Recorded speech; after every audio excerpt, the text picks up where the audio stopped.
Hanumanthu congratulation and win ಆಗಿದ್ದೀರಾ. ಏನ್ ಹೇಳ್ತೀರಾ? ಫೈನಲ್ ಆಗಿ ನೀವೆಲ್ಲ ಅಂದ್ಕೊಂಡಿದ್ರ ನೀವು ಇಲ್ಲ ಜನಗಳು ನಂಗೆ ಓಟ್ ಹಾಕ್ತಾರೆ, ಏನೇ ನಾಮಿನೇಟ್ ಮಾಡಿದ್ರು ಜನಗಳು ನೋಡ್ಕೊಂತಾರೆ, ನನ್ನ ಜನಗಳು ಓಟ್ ಹಾಕ್ತಾರೆ ಅಂತ. ಸೊ ಆ ಒಂದು ಅವಾರ್ಡ್ ಪಡಿಬೇಕು ಅನ್ನೋದು ನಿಮ್ ಕನಸಾಗಿತ್ತು. ಏನ್ ಹೇಳ್ತೀರಾ? ಬಿಗ್ ಬಾಸ್ ಟ್ರೋಫಿ ಪಡೆಯೋದು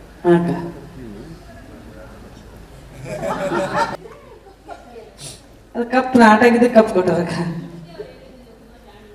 ಹೌದು, ಯಾರು ಅಂದ್ರು ದಡ್ಡ ಅಂದ್ರು ಅಂತೇಳಿ ದಡ್ಡ ಅನ್ಕೊಂಡ್ರಲ್ಲ ಆಚೆ ಕಳಿಸ್ದ. ಹನುಮಂತ ಈಗ ಆಟ ಆಡ್ತಾವನೆ ಅಂತ, ಬಟ್ ಯಾರಿಗೂ ಗೊತ್ತಿಲ್ಲ ನಾನು ಆಟ ಶುರು ಮಾಡಿ ತುಂಬಾ ದಿನ ಆಯ್ತು ಅಂತ. ಯಾವ ಮೈಂಡ್ ಸೆಟ್ ಅಲ್ಲಿ ಒಳಗಡೆ ಹೋಗಿದ್ದೀರಿ? ಅದಾಡ ನಾನ್ ಬಿಗ್ ಬಾಸ್ ದೇವರಣಿಗೆ ನೋಡ್ತಿದ್ದಿಲ್ಲ. ಇದೇನೇ ನಮ್ ದೋಸ್ತರೆಲ್ಲ ನೋಡ್ತಿದ್ರು ಬಿಗ್ ಬಾಸ್ ಅಣ್ಣ ಹೋಗಿ ಒಂದ್ಸಲ ಏನಾರಾಗ್ಲಿ ಅವ್ನ ಹೆಸರಾಗ್ಲಿ ಏನಾರಾಗ್ಲಿ ಒಟ್ಟ ಒಂದ್ಸಲ ಸುದೀಪ್ ಸರ್ ಇರೋ ಮಟ್ಟ ಹೋಗಂತ ಅಂದ್ರ ಅದಕ್ಕೆ ಬಂದೆ ಅಣ್ಣ. ಅದೇ ಹೋದ ನಾ ಏನು ತಲೆಯಾಗ ಹಂಗೆ ಇರ್ಬೇಕು ಹಿಂಗೆ ಇರ್ಬೇಕು ಅನ್ಕೊಂಡಿದ್ದಿಲ್ಲ. ನಾ ನೋಡ್ಕೊಂಡು ಹೋಗಿದ್ರೆ ಹಂಗಿರ್ಬೇಕು ಹಿಂಗಿರ್ಬೇಕು ಅನ್ಕೊಂತ ಮೊದಲ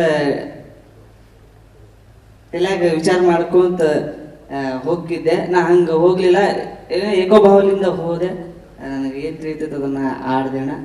ಎಲ್ಲ ಚಲೋ ಆಗಿತ್ತು. ಎಲ್ಲ ನಿಮ್ಮ ಪ್ರೀತಿ ಆಶೀರ್ವಾದದಿಂದ ಈ ಕಪ್ ಗೆದ್ದೀನ್ರಿ.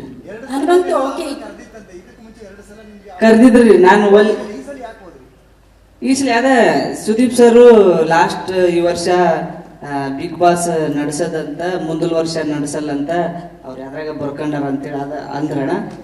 ಹಂಗಾಗಿ ನಾನು ಬಂದಂಗ ಈ ಸುದೀಪ್ ಸರ್ ಇರೋ ಮಠ ಇದ್ದಾಗ ಈ ಶೋ ಹೋಗಿ ಬರೋಣ ಅನ್ನೋದು ಆಸೆ ಇತ್ತು, ಅದಕ್ಕೆ ಬಂದಿದ್ದೆ.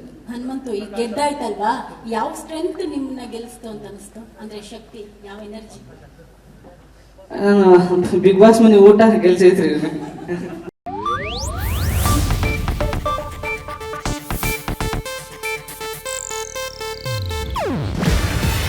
ಇದು ಏಷ್ಯಾನೆಟ್ ನ್ಯೂಸ್ ನೆಟ್ವರ್ಕ್ ಪ್ರಸ್ತುತಿ. ನೀವು ನೋಡ್ತಿದ್ದೀರಾ ಏಷ್ಯಾನೆಟ್ ಸುವರ್ಣ ನ್ಯೂಸ್.